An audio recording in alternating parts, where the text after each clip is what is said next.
안녕하세요. 경영지도사를 연구하는 경영지도사입니다. 자, 이번 시간에는 소비자 행동 8판 구매 후 행동, 구매 의사 결정 과정의 마지막 단락이죠. 구매와 구매 후 행동에 대해서 살펴보겠습니다. 먼저 구매에서는 소비자 구매 행동의 유형 그래가지고 관여와 그리고 최초 구매냐 반복 구매에 따라서 복잡한 의사결정, 다양성 추구 구매, 브랜드 충성, 관성 구매 이 네 가지를 적어놓고 있습니다. 뭐 이와 유사한 관련된 도표는 이제 관여 챕터에 보면 여러 개가 나옵니다. 뭐 관여와 그리고 상표 간 차이에 따른 구매 유형 이런 것도 있고요. 뭐 관여와 결정 유형에 따른 그 구매 유형 이런 것도 있고 뭐 여러 가지 구매 유형들이 있는데 여기 이 학식 교재에는 이렇게 최초 구매냐 반복 구매냐 그리고 저관여냐 고관여에 따라 가지고 요 네 가지를 적어 놓고 있습니다. 그러면서 이제 충동 구매하고 강박적 구매 이 두 개를 적어 놓고 있는데 충동 구매는 이런 식으로 발생을 한다. 그리고 강박적 구매는 구매력을 혼선 추구하는 제품을 끊임없이 구매하라는 만성적 성향에 의해서 발생을 한다. 참고로 이 다른 이 라사나 교재라든가 황영철 교재, 박승배 교재 이런 교재에는 이 강박적 구매라는 내용이 없습니다. 이 충동 구매만 적어놓고 있어요. 그런데 이 학식 교재만 요 강박적 구매라는 요 내용을 적어놓고 있다라고 이해하시면 될 것 같고요. 충동 구매 관련돼 가지고는 여타의 교재를 참고하는 게 더 좋습니다. 예컨대 이제 그 황영철 교재라든가 라사나 교재에 보면 충동 구매의 유형 그리고 각각의 유형에 따른 기업의 마케팅 시사점 이런 것까지 적어놓고 있거든요. 물론 논술 300 교재에도 그 관련된 내용이 다 들어가 있기 때문에 그래서 충동 구매 관련돼 가지고는 여타의 교재를 참고하시기를 권해드립니다. 그리고 상황을 여기다 적어놨어요. 상황을 보통 다른 교재 같은 경우는 상황을 별도 챕터로 이렇게 띄워가지고 상황적 영향 요인 그래가지고 따로 이제 예를 들어서 개인적 영향 요인, 사회적 영향 요인 그리고 상황적 영향 요인 그래가지고 이제 따로 적어놓고 있는데 이 이학식 교재에는 요 상황을 구매 파트에다가 집어넣어서 설명을 하고 있습니다. 그래서 상황이 뭔지는 다 알 거고 상황의 유형이 5가지는 이거는 반드시 외우셔야 됩니다. 그 중에서 2019년도에 출제된 건 요 물리적 상황 요것만 출제가 됐어요. 나머지는 아직 출제가 안 됐습니다. 그러면서 소비 상황, 구매 상황, 커뮤니케이션 상황 요거를 써놨는데요. 소비 상황은 제품 소비 과정에서의 물리적 사회적 상황 그리고 구매 상황은 구매 과정에서의 물리적 상황이 이런 거죠. 그리고 과업의 정의는 구매 목적이고 선행 상태는 소비자의 기분 상태이고 그리고 이제 커뮤니케이션 상황 그거는 제품 정보에 노출되는 상황을 커뮤니케이션 상황이라 그러는데 특히 여기서 이제 소비자 반응에 영향을 미치는 세 가지 커뮤니케이션 상황 그래가지고 광고 메시지가 모호하냐 광고 메시지가 애매모호하다라고 하면은 그러니까 소비자의 인지적 그 영향을 미친다 그런 내용을 써놨습니다. 예를 들어서 차체가 크다라고 하면은 누구는 편안하게 생각할 수도 있고 누구는 연비가 많이 나올 거다라고 생각할 수도 있다. 이런 사례를 적어놓고 있습니다. 그러니까 광고 메시지가 분명하냐 뭐냐에 따라 가지고 소비자가 느끼는 반응이 다르다 그 내용입니다. 그리고 커뮤니케이션 제공의 맥락 그러니까 광고가 즐겁고 유쾌한 광고냐 아니면 뭐 공포소구형 광고냐에 따라 가지고 소비자들의 느끼는 그 어떤 느낌이 다르다 그 내용이고요. 그리고 노출 시점에서의 소비자 모드 그러니까 광고에 노출되는 상황에서 소비자의 기분 상태가 어떠냐 이거에 따라서도 소비자 반응에 영향을 미친다. 그런 내용들을 쭉 써놓고 있습니다.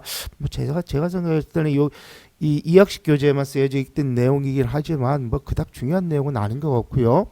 그리고 상황 변수와 소비자 행동, 브랜드 충성도가 높고 관여도가 높을수록 상황 변수는 미미하게 작용한다. 이거는 요때 출제가 된 내용입니다. 이거 말고도 몇 가지가 더 있습니다. 그리고 이제 상황 변수의 전략적 시사점 그래가지고 상황 변수를 잘 파악을 하면은 마케팅 전략, 그러니까 제품 속성을 잘 파악할 수 있어가지고 마케팅 전략 수립하기 좋다. 그리고 어떤 소비 상황을 잘 분석하면은 그 시장 세분에 활용할 수도 있고 신제품 개발에 활용할 수도 있다. 그리고 촉진 전략에 활용할 수도 있다. 이 관련된 내용은 논술 300 교재에 다 들어가 있습니다. 이것도 뭐 그닥 중요한 내용은 아닌 것 같고요. 어쨌든 상황에서 모든 교재에 한결같이 쓰여져 있는 내용이 요겁니다. 요 5가지. 요 5가지 상황 변수. 그 중에서 요 물리적 상황만 예전에 한번 출제가 됐어요. 나머지는 아직 출제가 안 됐습니다. 그거 참고하시길 바라고요. 그리고 기대불일치 모형하고 공평성 이론은 2020년도에 출제가 된 내용입니다. 그래서 5년 전에 출제가 됐죠. 그러니까 이거는 글쎄요. 제가 생각했을 때는 조금 안심을 해도 되지 않느냐. 왜냐하면 다시 출제가 된다 해도요. 이거랑 똑같은 내용밖에 없습니다. 모든 교재가 그래요. 예, 모든 교재가 어차피 그 올리버가 얘기한 내용이기 때문에 뭐 내용이 달라질 건 없죠. 그러니까 뭐 한번 다시 한번 리마인드하는 차원에서 읽어보시기 됩니다. 문제를 꽈서 날 내용도 없어요. 어차피 이 내용이 그대로이기 때문에 다만 이제 차이점이 있다라고 하면 요 기대불일치 모형과 공평성 이론의 차이점 요거는 아직 문제가 출제가 안 됐습니다. 두 변수의 그 기대불일치 모델은 성과만을 고려하는 데 반해서 공평 모델은 두 가지 변수 투입과 산출 모두를 고려한다. 그리고 자신의 투입 산출을 고려하고 또 상대방의 투입 산출을 고려하는 2단계 평가 과정을 거치는 데 반해서 기대불일치 모델은 자신만 평가를 하죠. 그래서 1단계 평가 과정은 그런 차이점이 있다. 그 정도만 추가로 정리해 두시면 되지 않을까라고 생각을 하고요. 그리고 소비자 만족 불만족의 마케팅 시사점 그래가지고 최근에 그 구매 후기를 보고 구매 의사를 결정하는 사람들이 많기 때문에 그래서 구매 후기를 관리를 잘해라. 그리고 정기적인 고객 만족도와 마케팅 성과 지표를 잘 측정해라. 특히 그 중에서 순치촌 지수를 잘 평가해라. 그렇게 설명을 해놓고 있습니다. 그리고 이제 두 번째로는 구매 후 부조화를 설명을 했고 있어요. 이제 그 소비자의 구매 후 행동이요. 첫 번째는 만족 불만족을 하죠. 그래서 만족했으면 괜찮습니다. 근데 불만족을 하면 일단 인지 부조화가 발생해. 이 구매 후 부조화도요. 인지 부조화의 한 가지 유형입니다. 그리고 난 다음에 그 내적으로 귀인해서 인지 부조화가 해소가 되면 괜찮아요. 근데 그게 해소가 안 되면 그 다음으로 그러니까 책임 소재를 따지게 됩니다. 이게 네 책임이냐 내 책임이냐. 그게 귀인 이론하고 그리고 귀인 이론하고 또 뭐 있나요? 켈리의 공변 원리 그 두 가지를 가지고 이게 네 책임이냐 내 책임이냐 그래서 책임 소재를 따지게 되죠. 그래서 이게 내 책임은 괜찮은데 이게 네 책임이 됐다라고 하면 그때는 불평행동이 이루어집니다. 이게 구매 행동의 일련의 사이클이에요. 그래서 일단 만족 불만족을 첫 번째로 평가를 하고 그 다음에 만족을 했으면 괜찮은데 불만족을 하면 인지 부조화가 생기게 되죠. 그 인지 부조화의 한 가지 유형이 구매 후 부조화입니다. 예, 구매 후 부조화의 의미는 뭐 다들 아실 거고요. 그러면 구매 후 부조화가 어떨 때 발생을 하느냐? 취소 가능성이 없을 때 높아집니다. 관여 수준이 높을 때 높아지고요. 그리고 그 마음에 드는 상표가 많을 경우에 구매 후 부조화가 높아질 수 있습니다. 그리고 선택한 대안은 가지고 있지 않은데 선택하지 않은 대안이 어떤 장점을 가지고 있을 때 이럴 때 또 올라가게 되고요. 이게 순수하게 자신의 의사 결정에 의해서 이루어졌을 때 이때 구매 후 부조화가 올라가게 된다. 그 내용이고요. 그리고 구매 후 부조화를 해결을 하는데 소비자 스스로 해결하는 방법이 있죠. 예, 뭐 선택한 대안의 장점은 강조하고 단점은 약화시킨다. 선택하지 않은 대안의 뭐 단점을 강화시키고 그리고 뭐 선택하지 않은 대안이 가지고 있는 그 장점을 애써 외면한다. 그리고 또 자신의 의사 결정이 뭐 중요하지 않은 걸로 이제 치부한다. 뭐 이런 스스로 해결하는 방법이 있습니다. 그리고 기업이 해소시켜주는 방법이 이제 강화 광고 그리고 뭐 해피콜 같은 거 뭐 당신은 선택 잘했다 뭐 이런 식으로 이제 안심시켜주는 게 기업의 해소 방법이죠. 이 구매 후 부조화가 2008년, 2017년 이렇게 출제가 됐죠. 그런데 2017년도에 출제가 됐기 때문에 조금 좀 아슬아슬합니다. 예, 그래서 뭐 어려운 내용은 거의 없으니까 좀 정리만 해두시면 되지 않을까라고 생각이 들고요. 그 다음에 이제 세 번째로 이제 그 책임 행동을 따져야 되는데 보통 여타의 교재에는 귀인 이론하고 공변 원리를 같이 써놓고 있습니다. 켈리의 공변 이론을. 그런데 이학식 교재에는 요 귀인 이론만 써놓고 있어요. 참고로 황용철 교재라든가 라서나 교재에는요 켈리의 공변 이론도 즉 공변 원리도 같이 써놓고 있으니까 그 공변 원리도 좀 따로 공부를 해 두셔야 됩니다. 귀인 이론에서 책임 귀책입니다. 책임 귀책의 기준은 안정성, 책임 소재성, 통제 가능성. 참고로 이학식 교재에는 사건 발생의 원천, 이 책임 소재성 포커스라는 얘기인데 요거를 사건 발생의 원천이라고 설명을 해놓고 있습니다. 그리고 하이더 이상 이게 2024년도에 출제됐으니까 작년에 출제됐어요. 내적 기윈, 외적 기윈 이건 작년에 출제됐으니까 이거는 뭐 제끼셔도 되지 않을까라고 생각이 들고요. 뱀의 자기지각 이론은 행동으로 태도를 추론하는 건데요. 이거는 또 8장에서 별도로 추가로 자세히 설명을 하겠다라고 해서 이것도 여기서는 설명을 뺐습니다. 그리고 8장 그러니까 8장이 태도 이론인데요. 태도 이론에 가서 자기 지각 이론을 뭐 자세히 설명을 해놨다라고 이제 기재를 해놓고 있으니까 그 태도 이론 가서 이제 자기 지각 이론을 살펴보시면 될 겁니다. 이 자기 지각 이론이요. 요거 판촉에 잘 활용되는 이론입니다. 요 자기 지각 이론은 2020년도에 출제가 됐어요. 그리고 이제 불평행동이 2013년 출제된 지 시간이 꽤 많이 지났죠. 그런데 불평행동에서 이제 사적 행동, 공적 행동 이렇게 크게 두 가지로 구분이 됩니다. 그래서 사적 행동 1단계, 2단계, 3단계. 그리고 이제 여기서 해결이 안 되면 공적 행동으로 가는데 공적 행동에서 이제 4단계, 5단계, 6단계 뭐 이렇게 단계별로 적어 놓고 있고요. 그리고 불평행동에서는 이것만 잘 보시면 되지 않을까라고 생각이 됩니다.